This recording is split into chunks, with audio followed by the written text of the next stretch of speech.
Capítulo 9. Obstáculos às orações respondidas. Eliminar os obstáculos em nossas vidas nos permitirá viver em harmonia com Deus e os outros e ter confiança na oração. Além dos obstáculos descritos no capítulo anterior, existem obstáculos espirituais e emocionais à oração que precisamos abordar se quisermos ter uma verdadeira comunhão com Deus e receber respostas às nossas orações. Alguns desses obstáculos foram discutidos em outros lugares e contextos neste livro.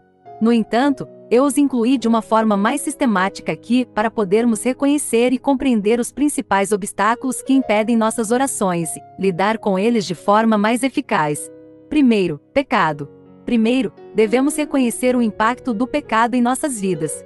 O pecado, como a Bíblia diz, prevalece Tiago 1:21, e nossa natureza decaída causa muitos problemas e mal-entendidos em relação à nossa fé, obediência e orações. Portanto, livre-se de toda sujeira moral e do mal que é tão prevalente e aceite humildemente a palavra plantada em você que pode salvá-lo. Não se limite a ouvir a palavra e assim se enganem. Faça o que ele diz, versos 21 e 22. Quando há pecado, especialmente o pecado voluntário em sua vida, e você não está obedecendo à palavra, Deus não o ouvirá. Você não receberá seu favor. Isaías 59:2 nos diz: as tuas iniquidades te separaram do teu Deus, os teus pecados esconderam a sua face de ti, para que ele não ouvisse. E o Salmo 66:18 diz: se eu contemplar a iniquidade no meu coração, o Senhor não me ouvirá. 1 João 3:22 diz: e tudo o que pedimos, dele recebemos, porque guardamos os seus mandamentos e fazemos o que é agradável aos seus olhos. No entanto, quando pecamos, 1 João 2:1 nos assegura: se alguém pecar, temos um que fala ao Pai em nossa defesa, Jesus Cristo, o justo. A Escritura também nos promete: se meu povo, que é chamado pelo meu nome, se humilhar e orar e buscar minha face, e se desviar de seus caminhos iníquos, então ouvirei do céu, e perdoarei seus pecados e curarei sua terra. 2 Crônicas 7:14. Segundo, medo. Em segundo lugar, o medo é um obstáculo significativo que devemos superar, porque muitas vezes nos impede de acreditar que podemos nos aproximar de Deus em oração. 1 João 4:18 diz: não há medo no amor. Mas o amor perfeito expulsa o medo, porque o medo tem a ver com punição, porque o medo envolve tormento. Aquele que teme não se torna perfeito no amor. A ideia de punição neste versículo se refere ao nosso medo de nos aproximar de Deus, porque pensamos que Ele pode se lembrar de um pecado ou falha de nossa parte. Isso nos impede de ter liberdade e confiança quando oramos. Temos medo de pedir qualquer coisa a Deus porque acreditamos que Ele tem algo contra nós. Esse tipo de medo bloqueará sua fé, e suas orações serão ineficazes. A Bíblia diz que o medo envolve tormento. O medo imobiliza você. Ele drena a energia do seu corpo. É preocupação sem lucro. É a fé no que pode dar errado, em vez de fé no que pode dar certo. É acreditar no que o diabo e outras pessoas estão dizendo a você, em vez do que Deus está dizendo a você. Quando você vai diante de Deus, não importa como era o seu passado, o que você fez ontem, ou mesmo o que você fez esta manhã que não agradou a Ele.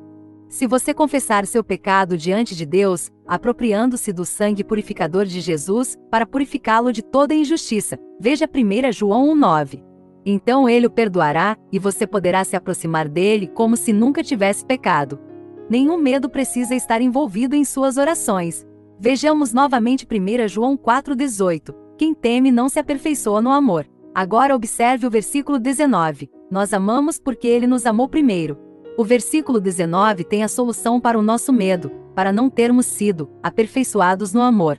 Quando percebermos que Deus nos amou primeiro e desejou um relacionamento conosco, mesmo quando não o conhecíamos e vivíamos em pecado, compreenderemos que podemos ir a Ele livremente e pedir perdão.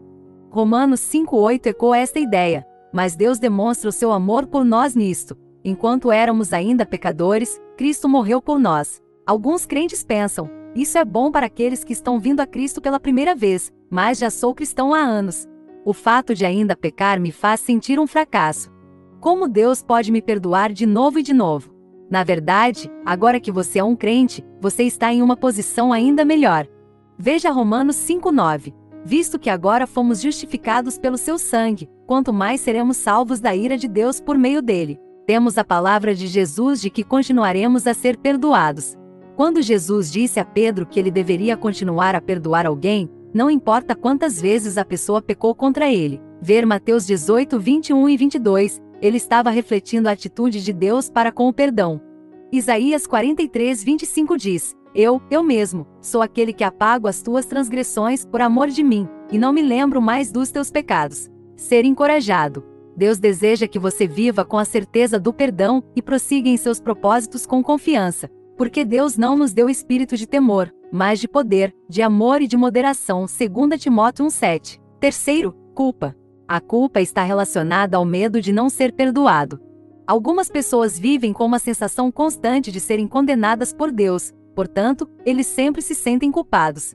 No entanto, Romanos 8, 1 e 2 nos diz: portanto, agora nenhuma condenação há para os que estão em Cristo Jesus, porque por meio de Cristo Jesus a lei do Espírito da vida me libertou da lei do pecado, e, sua consequência, morte. Já não há condenação. Romanos 8, 1. Esta verdade é crucial para entendermos se quisermos nos aproximar de Deus em oração. Lembro-me de falar em uma reunião de oração sobre a liberdade da condenação que temos em Cristo. Após a reunião, alguém veio até mim e disse: essa palavra foi muito importante para mim. Pensei que por fazer coisas terríveis na minha vida, Deus não iria mais me usar. Senti como se Deus não quisesse mais que eu fizesse parte de seu trabalho. Mesmo depois de algumas pessoas serem perdoadas, elas podem ir à igreja, adorar, cantar e parecer felizes, mas por dentro ainda se sentem culpadas por coisas que fizeram no passado. Seu crescimento espiritual é atrofiado porque eles pensam que Deus está segurando seus pecados contra eles, e eles não mais se aproximam dele com fé e amor perfeito. Esta pessoa disse: eu pedi perdão, mas eu só precisava ouvir Deus dizer: tudo bem, você está perdoado. Deus perdoou e esqueceu o seu pecado se você o confessou, se arrependeu e creu que ele está coberto pelo sangue de Jesus. Hebreus 8:12 diz: pois lhes perdoarei a maldade e não me lembrarei mais dos seus pecados. Suponha que você esteja em uma reunião de oração ou culto de adoração e comece a se lembrar de coisas que fez de errado no passado, coisas pelas quais você já foi perdoado e purificado, mas que continuam a fazer você se sentir culpado. Por que você se sente assim? Às vezes, a culpa vem da desconfiança. Se você pediu a Deus que o perdoasse, ele o perdoou. Se você ainda carrega o pecado em seu coração e mente, então você está duvidando que Deus o perdoou. É por isso que a culpa volta à vida. O diabo usa essa culpa para minar sua fé. Quando você ora, sua fé é fraca, e suas orações não são respondidas. A Bíblia diz: Deus pisará os nossos pecados e lançará todas as nossas iniquidades nas profundezas do mar. Miqueias 7:19. E eu mesmo, sou aquele que apaga as vossas transgressões, por amor próprio, e não se lembra mais dos seus pecados. Isaías 43:25. Deus opta por não se lembrar de seus pecados uma vez que eles tenham sido perdoados. Ele não permite que eles atrapalhem seu relacionamento com ele. Aqui está o que é importante sobre esse fato. Já que ele decidiu esquecê-los, ele também não quer que você o lembre deles. Não traga bagagens velhas quando Deus não sabe do que você está falando. Deus é tão poderoso que, se ele disse que esqueceu seus pecados, então ele os esqueceu. Se ele já decidiu esquecê-los, então ele não se lembra deles. Que bênção! Um dos meus professores universitários costumava dizer: depois que pedimos perdão, Deus coloca uma pequena placa que diz: proibida a pesca. Ele jogou nossos pecados no mar do esquecimento, e não devemos ir pescar. Dizemos: mas Senhor, lembra-se do que eu fiz alguns anos atrás? Isso ainda está em minha mente. Deus diz: não sei do que você está falando. Eu te perdoo. Eu esqueci sobre isto. Graças a Deus que tudo no passado foi perdoado e esquecido. Fomos limpos disso. Se você está sobrecarregado de culpa pelo seu passado, pode entrar na presença de Deus sem se sentir condenado. Não há condenação para aqueles que estão em Cristo Jesus, porque Deus perdoou você por meio de Cristo. Hebreus 10:14 diz: por um só sacrifício, Cristo aperfeiçoou para sempre os que estão sendo santificados, ênfase adicionada. Cristo já o tornou perfeito nele por meio de seu sacrifício na cruz, mas você também está em um processo de ser feito santo. Se você peca em sua vida agora, coloque-o sob o sangue de Jesus. Deixe que ele lance seu pecado naquele mar de esquecimento para você poder ter poder na oração com Deus. Busque a reconciliação em seus relacionamentos rompidos e a restituição pelos erros que você cometeu, conforme a orientação de Deus. Se você pecar no futuro, peça a Deus que o perdoe e continue o processo de santificação em sua vida. Aceite seu perdão e aproxime-se dele novamente com fé confiante. Este é o convênio que farei com eles depois daquele tempo, diz o Senhor. Colocarei minhas leis em seus corações e as gravarei em suas mentes. Em seguida, ele acrescenta: seus pecados e atos ilícitos não me lembrarei mais. E onde eles foram perdoados, não há mais nenhum sacrifício pelo pecado. Portanto, irmãos, visto que temos confiança para entrar no lugar santíssimo pelo sangue de Jesus, por um caminho novo e vivo aberto para nós através da cortina, isto é, seu corpo, e visto que temos um grande sacerdote sobre a casa de Deus, vamos nos aproximar de Deus com um coração sincero em plena certeza de fé, tendo nossos corações purificados para nos purificar de uma consciência culpada, e tendo nossos corpos lavados com água pura. Hebreus 10, 16 a 22. Quarto, sentimentos de inferioridade. Algumas pessoas são impedidas de orar porque não acreditam serem dignas o suficiente para receber uma resposta. Quando você tem uma opinião negativa sobre si mesmo, é porque você não conhece a verdadeira opinião de Deus sobre você, a qual ele revela em sua palavra. Este é um obstáculo crucial a ser superado para não sabotar sua vida de oração. Você não pode orar com eficácia se tiver vergonha de si mesmo, e não se considerar digno de receber o que está pedindo a Deus. O primeiro capítulo de Efésios é uma passagem maravilhosa que descreve como Deus realmente se sente a nosso respeito. Foi uma bênção especial para mim quando era adolescente. Em amor, Deus nos predestinou para sermos adotados como seus filhos por meio de Jesus Cristo, de acordo com seu prazer e vontade, para o louvor de sua gloriosa graça, que ele nos deu gratuitamente naquele que ele ama. Nele temos a redenção pelo seu sangue, o perdão dos pecados, de acordo com as riquezas da graça de Deus que nos esbanjou com toda a sabedoria e compreensão. E ele nos fez conhecer o mistério de sua vontade de acordo com o seu beneplácito, que ele propôs em Cristo, para ser realizada quando os tempos tiverem alcançado seu cumprimento, para reunir todas as coisas no céu e na terra sob uma mesma cabeça, até mesmo Cristo. Nele também fomos escolhidos. Versos 4 a 11. Fomos escolhidos em Cristo muito antes da criação da terra. Deus o ama tanto que ele esbanjou seu amor sobre você. Uma opinião negativa sobre si mesmo ou ódio contra si mesmo não vem de Deus, mas do inimigo. Ele usa essas coisas como um insulto a Deus. Ele não quer que você perceba que, se Deus o amou tanto que deu o melhor que tinha, então o seu valor para ele deve ser incalculável. Todo o capítulo de Hebreus 10 nos diz como somos preciosos para Deus. Ele fala sobre o fato de que Jesus, nosso substituto, se tornou sacrifício ou propiciação por nossos pecados. Ele redimiu nossas vidas. O resultado é que podemos ter confiança para entrar no lugar santíssimo pelo sangue de Jesus, verso 19. Este pensamento também se encontra em Hebreus 4,16. Aproximemo-nos, pois, do trono da graça com confiança, cheguei com ousadia ao trono da graça, para podermos receber misericórdia e encontrar graça para nos ajudar em nosso tempo de necessidade. À luz do nosso valor para Deus, podemos nos tratar com respeito e nos aproximar dele, como um filho escolhido que recebeu as riquezas da graça de Deus. Efésios 1:7. Assim, a maneira como uma pessoa se sente a respeito de si mesma desempenha um papel significativo em como ela se aproxima de Deus em oração. Muitos não têm suas orações respondidas porque não acreditam que merecem uma resposta. No entanto, quando você tem a avaliação correta de si mesmo como um filho redimido de Deus, você não vem para a oração como alguém que está implorando.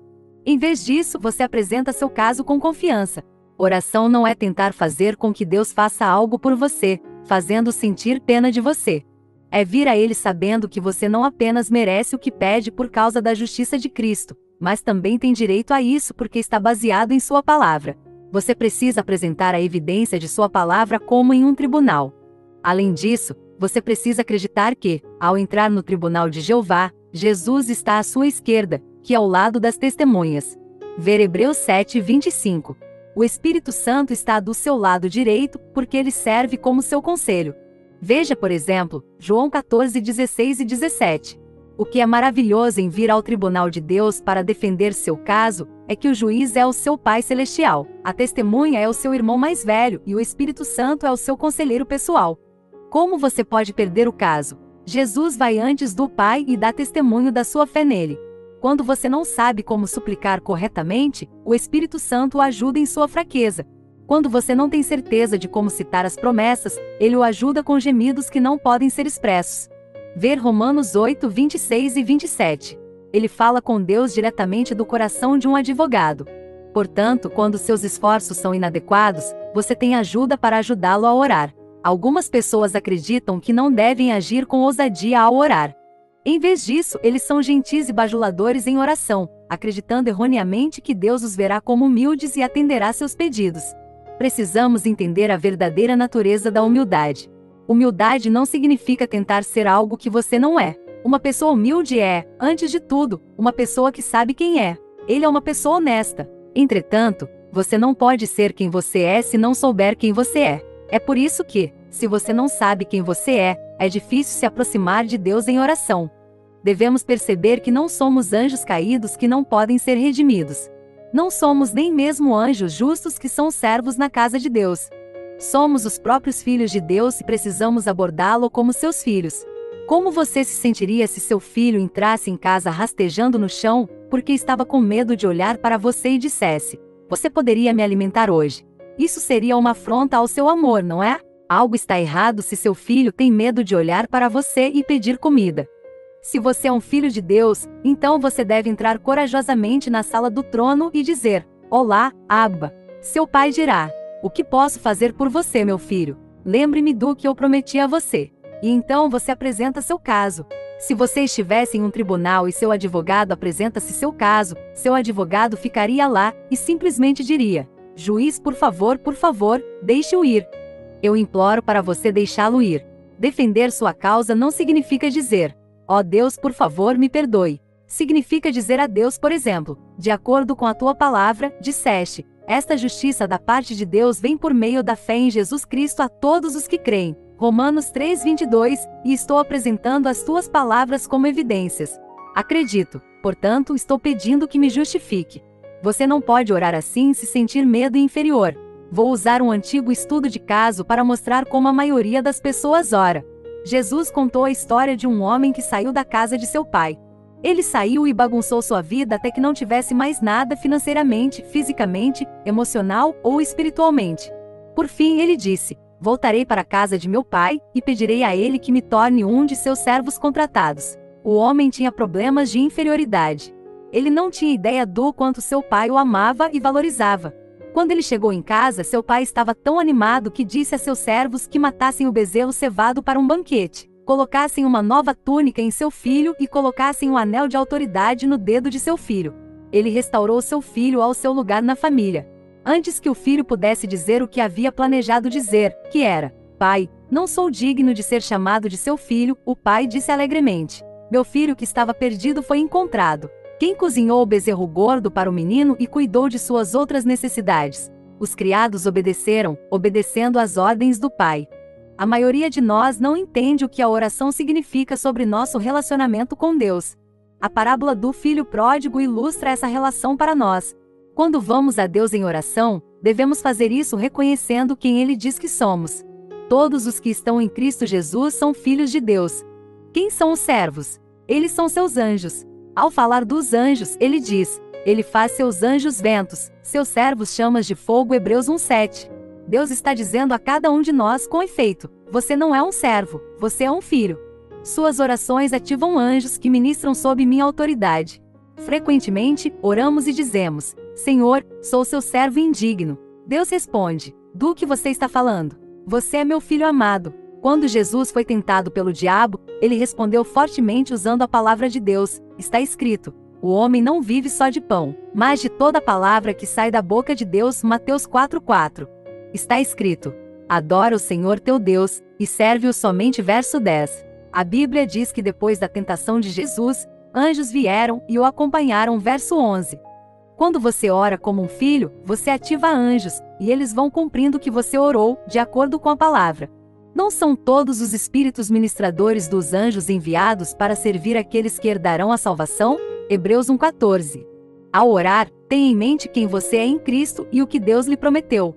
Se você não receber uma resposta imediatamente, tome cuidado para não permitir que sentimentos de indignidade o façam pensar: "Não tenho certeza se algo aconteceu." Aconteceu. Pode demorar uma semana. Pode levar 21 dias, como no caso de Daniel. Pode demorar mais. No entanto, sua oração foi atendida e será manifestada. Acredite em mim, amigos, Deus ouviu o que você disse. Está registrado. Os anjos já estão assistindo. Tudo que você ora de acordo com a palavra começa a mudar as coisas. Lembre-se, você não é um servo, mas um filho de Deus. Ele nos fez aceitos no amado, Efésios 1:6. Deus amou você antes da fundação da terra. Quando você foi afastado dele pelo pecado, ele enviou seu filho para morrer por você. Ele o tornou digno em Cristo Jesus. Ele fez de você um co-herdeiro com seu filho. Ele envia seus anjos para ministrar a você. Portanto, viva e ore de acordo. Quinto, dúvida. Se algum de vocês tem falta de sabedoria, peça a Deus, que dá generosamente a todos sem culpar, e ser-lhe-á dada. Mas quando pede, deve acreditar e não duvidar, porque quem duvida é como a onda do mar, soprada e agitada pelo vento. Esse homem não deve pensar que receberá nada do Senhor. Ele é um homem de mente dupla, instável em tudo que faz. Tiago 1:5-8. Embora tenhamos abordado o tópico da dúvida em outras sessões deste livro, é um obstáculo tão importante à oração que devemos revisá-lo brevemente aqui. A dúvida é fazer um grande estardalhaço diante de Deus sobre o que você quer que Ele faça, e então, quando a oração terminar, não acreditar em uma palavra que você disse. É estar em uma reunião de oração e dizer: Deus, eu acredito em você, e depois sair da reunião murmurando: não tenho certeza sobre o que oramos lá.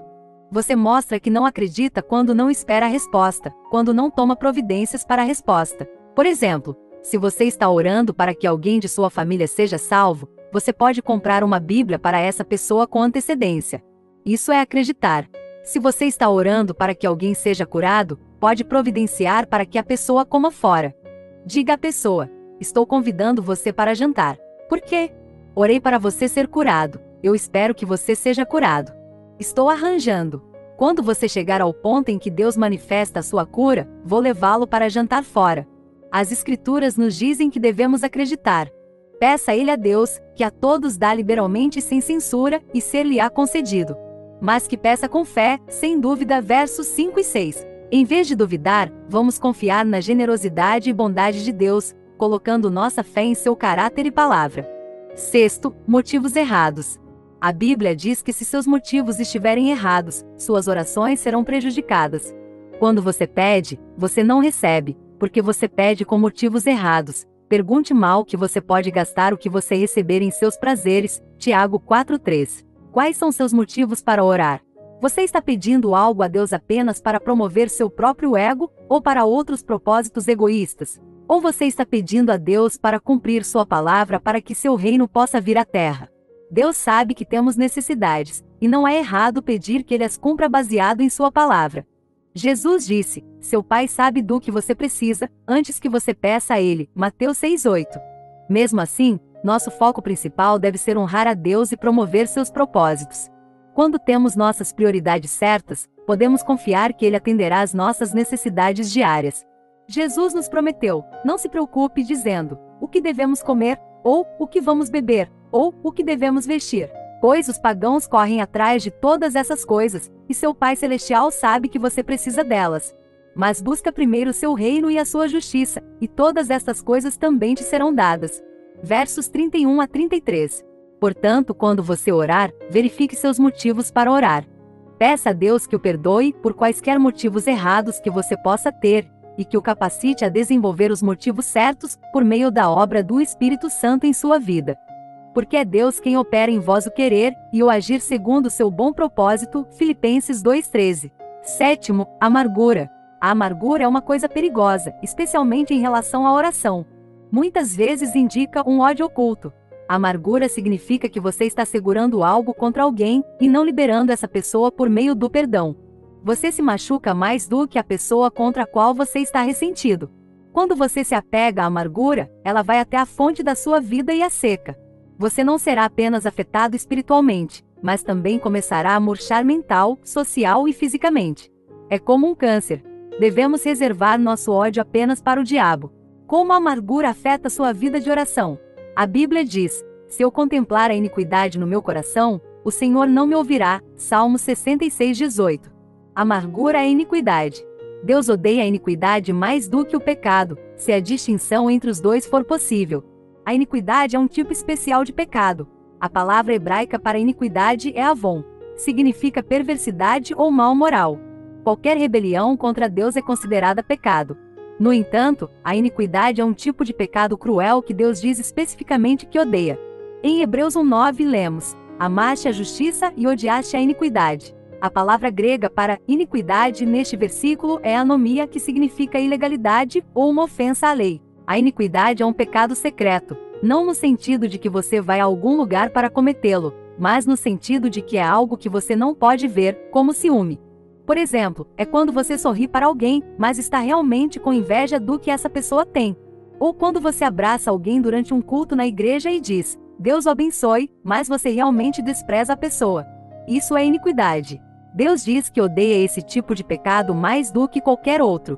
Portanto, Ele diz que se mantivermos essas coisas voluntariamente em nossos corações, não importa por quanto tempo oremos, Ele não vai nos ouvir. A amargura é um pecado especialmente horrível e perigoso. Cuide para que ninguém perca a graça de Deus, que nenhuma raiz amarga cresça para causar problemas e contaminar a muitos. Hebreus 12:15. Para nos proteger contra esse pecado e evitar que nossas orações sejam prejudicadas, precisamos manter um coração transparente e puro diante de Deus e do homem. Que toda amargura, cólera, raiva, clamor e calúnia sejam afastados de você, com toda malícia. E sede bondosos uns com os outros, de coração terno, perdoando-vos uns aos outros, assim como Deus em Cristo vos perdoou. Efésios 4:31 e 32. Oitavo, falta de perdão. Como a amargura, a falta de perdão atrapalhará suas orações ao bloquear seu relacionamento com Deus e outras pessoas. Marcos 11:25 diz: e quando estiveres orando, se tiveres alguma coisa contra alguém, perdoa-lhe, para que o teu Pai que está no céu te perdoe os teus pecados. A falta de perdão pode ser uma presença subjacente em nossas vidas, mesmo quando não percebemos que a estamos abrigando em nossos corações. Você já perdoou sua ex-esposa, ex-marido, namorado, ou quem quer que seja que o deixa com raiva cada vez que pensa nele? Que tal um membro da igreja que o machucou, ou um amigo que deve dinheiro a você? Que tal alguém no trabalho que o prejudicou? Alguém por quem você ainda está com raiva depois de 3 semanas, 6 meses ou mesmo 10 anos? Essas coisas podem bloquear sua vida de oração, porque você está alimentando um espírito que não perdoa. A Bíblia diz: na sua ira não peque, não deixe o sol se pôr enquanto você ainda estiver com raiva, e não dê ao diabo uma posição segura. Efésios 4:26 e 27. A falta de perdão não reflete o caráter de Cristo, e demonstra ingratidão pelo vasto perdão que Deus concedeu a você. Jesus deixou esse ponto muito claro na parábola do servo implacável em Mateus 18:23 a 35. Você precisa resolver questões de falta de perdão em sua vida se quiser que Deus ouça suas orações. Nono, relacionamentos familiares desfeitos. Relacionamentos rompidos em casa, entre marido e mulher, por exemplo, também atrapalharão suas orações. 1 Pedro 3:7 diz: maridos, tenham consideração pela mesma maneira que vocês vivem com suas esposas, e tratem-nas com respeito como parceiro mais fraco, e como herdeiros contigo do gracioso dom da vida, para que nada prejudique suas orações. Pedro estava dizendo: maridos, vivam com compreensão com suas esposas e não permitam que haja qualquer animosidade entre vocês, para que suas orações não sejam prejudicadas. Embora ele estivesse falando especificamente para os maridos, o mesmo princípio pode ser aplicado às relações entre quaisquer membros da família, uma vez que a lei da falta de perdão se aplica a todos. Como crentes, o Espírito de Deus habita em nós. Portanto, devemos demonstrar a natureza de Deus uns aos outros. O Salmo 103:8 a 10 nos diz: o Senhor é misericordioso e misericordioso, lento para se irar, abundante em amor. Ele nem sempre acusará, nem guardará sua raiva para sempre. Ele não nos trata como nossos pecados merecem, nem nos retribui de acordo com nossas iniquidades. Se não demonstrarmos o amor, a compaixão, o perdão e a graça de Deus para com os outros, estamos representando-o erroneamente. Como podemos pedir-lhe que cumpra seus propósitos respondendo nossas orações, quando estamos violando esses propósitos pela maneira como tratamos os outros? Mateus 5:23 e 24 diz: se você está oferecendo sua oferta no altar, e lá lembra que seu irmão tem algo contra você, deixe sua oferta ali em frente ao altar. Primeiro vá e reconcilie-se com seu irmão, então venha e ofereça seu presente.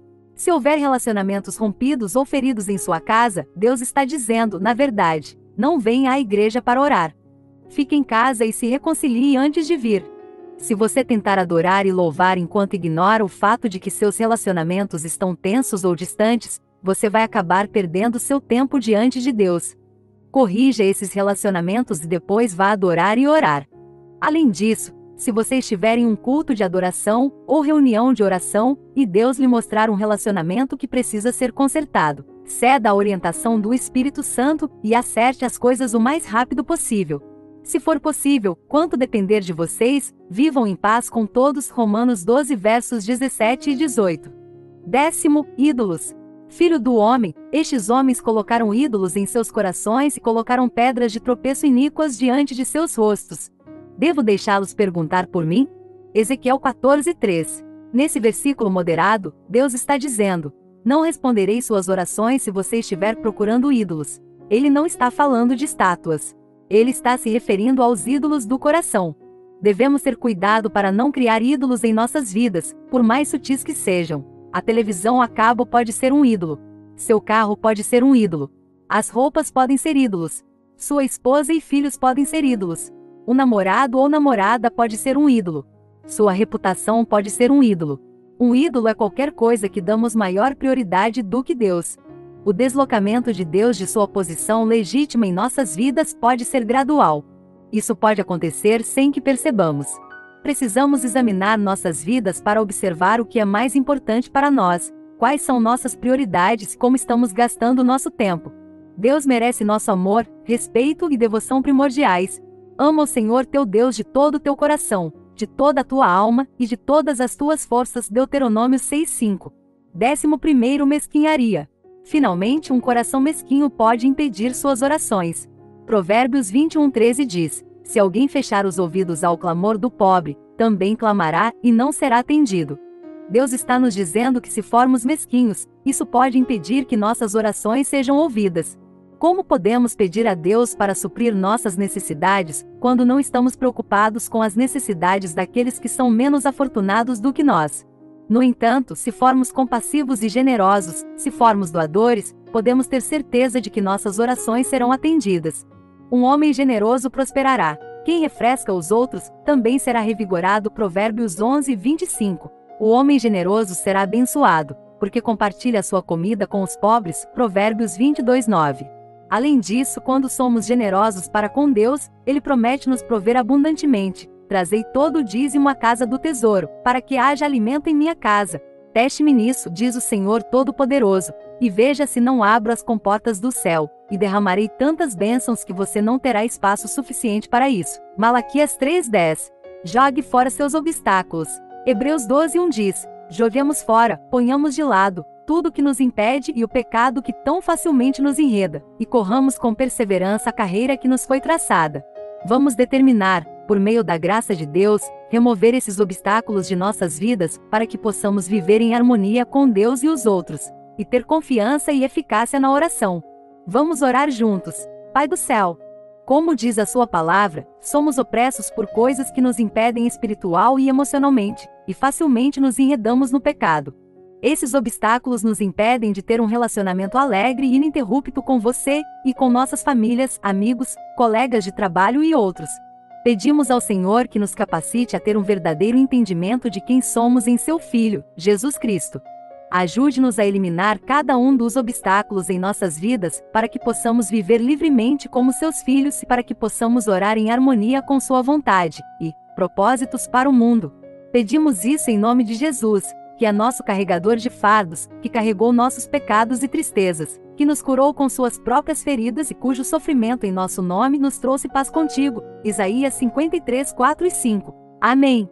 Colocando a oração em prática. Pergunte a si mesmo: existe alguma coisa em minha vida que está me impedindo de ter uma consciência limpa e uma comunhão ininterrupta com Deus? Eu confessei meus pecados a Deus e pedi seu perdão? Aceitei o perdão de Deus?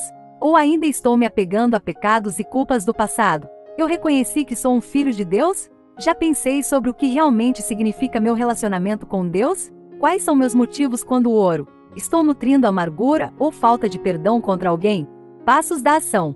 Se você começar a duvidar após orar, substitua conscientemente essas dúvidas pelo que a palavra de Deus diz sobre a sua situação. Se houver relacionamentos em sua vida que precisam ser consertados, peça a Deus para ajudá-lo a se livrar de qualquer amargura. Esta semana, dê um passo para reparar um desses relacionamentos, perdoando alguém ou pedindo perdão. Escreva qualquer coisa que você acredita que está colocando à frente de Deus em sua vida, como dinheiro, um relacionamento ou sua carreira. Ofereça-o a Deus e comece a renovar seu amor e compromisso com Ele nesta semana, gastando um tempo extra adorando-o e reconhecendo sua paternidade e sua soberania em sua vida. Princípios. Os principais obstáculos à oração são: primeiro, pecado. Se nos humilharmos, buscarmos a Deus e abandonarmos o pecado, Deus nos perdoará e ouvirá nossas orações. 2 Crônicas 7:14. Segundo, medo. O medo bloqueia nossas orações, minando nossa fé. Devemos aceitar o perdão de Deus e o novo espírito que Ele nos deu, um espírito de poder, amor e uma mente sã. Terceiro, culpa. Para ficarmos livres de sentimentos de condenação, devemos perceber que Deus não apenas nos perdoou, mas também se esqueceu de nossos pecados. Portanto, podemos orar com a consciência limpa e com segurança. Quarto, sentimentos de inferioridade. Como filhos amados de Deus, não somos mendigos em oração. Podemos orar com confiança com base na palavra de Deus, no testemunho de Jesus e na defesa do Espírito.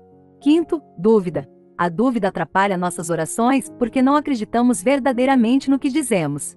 Mostramos nossa confiança em Deus fazendo preparativos para o cumprimento de nossos pedidos. Sexto, motivos errados. Quando temos nossas prioridades certas, colocar o reino e a honra de Deus acima de tudo, Ele ouvirá nossas orações e atenderá às nossas necessidades diárias. Sétimo, amargura. Deus não ouvirá nossas orações se nos apegarmos à iniquidade em nossos corações como ciúme. Precisamos manter corações transparentes e puros diante de Deus e do homem. Oitavo, falta de perdão. A falta de perdão atrapalha nossas orações, bloqueando nosso relacionamento com Deus e com os outros. Efésios 4:26 e 27 diz: Não deixe o sol se pôr enquanto você ainda estiver com raiva, e não dê ao diabo um ponto de apoio. Nono, relacionamentos familiares rompidos. Deus não responderá às nossas orações se violarmos seus propósitos ao deixarmos de demonstrar seu amor e graça aos membros de nossa família. Devemos reconciliar relacionamentos quebrados o mais rápido possível. Décimo, ídolos. Precisamos examinar nossas prioridades. Tudo que valorizamos mais do que Deus é um ídolo e prejudicará nossas orações. Deus merece nosso maior amor e respeito. 11º, mesquinharia. Provérbios 21:13 diz: Se alguém fechar os ouvidos ao clamor do pobre, também clamará e não será atendido. Se formos mesquinhos, não seremos ouvidos, mas se formos compassivos e generosos, nossas orações serão atendidas. Deus te abençoe e até o próximo capítulo.